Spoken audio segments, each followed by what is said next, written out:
IAS interview के लिए आई हैं? जी सर। जी मैम। आपने अपनी पढ़ाई कहाँ से की है? सर गांव के सरकारी स्कूल से, फिर जिला कॉलेज से ग्रेजुएशन किया। कोचिंग नहीं ली सर। इंटरेस्टिंग। आपके पिता क्या करते थे? सर वो स्कूल में चपरासी थे। और अब वो नहीं है। अगर आपको किसी बेहद गरीब जिले का प्रशासन संभालना पड़े तो आप सबसे पहले क्या करेंगी? सर सबसे पहले शिक्षा और स्वास्थ्य पर काम करूंगी। गरीबी का सबसे बड़ा कारण अवसरों की कमी है।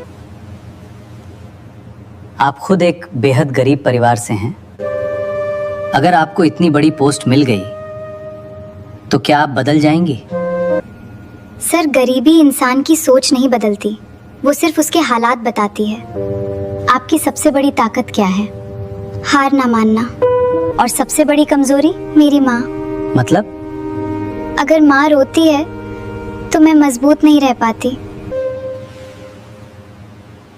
अगर आज आपका चयन नहीं हुआ तो मैं फिर से कोशिश करूंगी सर, क्योंकि मेरे पास हार मानने की सुविधा नहीं है। Thank you Kavya.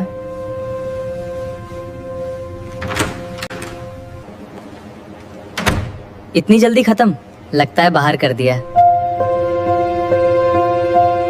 जरा सोचिए, जब आपके पास खोने के लिए कुछ भी ना बचा हो, जब हर तरफ से सिर्फ ताने और तिरस्कार मिल रहा हो और जेब में अगली सुबह की रोटी के पैसे भी ना हो, तब क्या कोई देश की सबसे कठिन परीक्षा पास करने का सपना देख सकता है? शायद आपने भी कभी जिंदगी में ऐसा महसूस किया होगा कि जब मुश्किलें चारों तरफ से घेर लेती हैं तो इंसान अंदर से टूटने लगता है। लेकिन आज की ये कहानी एक ऐसी लड़की की है जिसने किस्मत की हर लकीर को अपनी मेहनत से बदल दिया।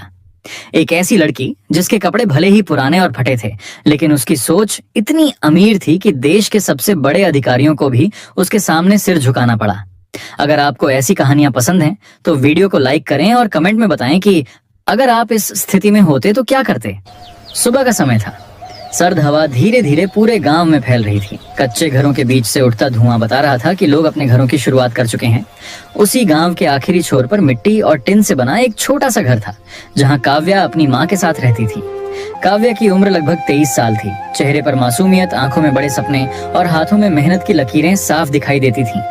उसके पिता कभी गांव के स्कूल में चपरासी थे, लेकिन कई साल पहले बीमारी के कारण उनका देहांत हो गया था।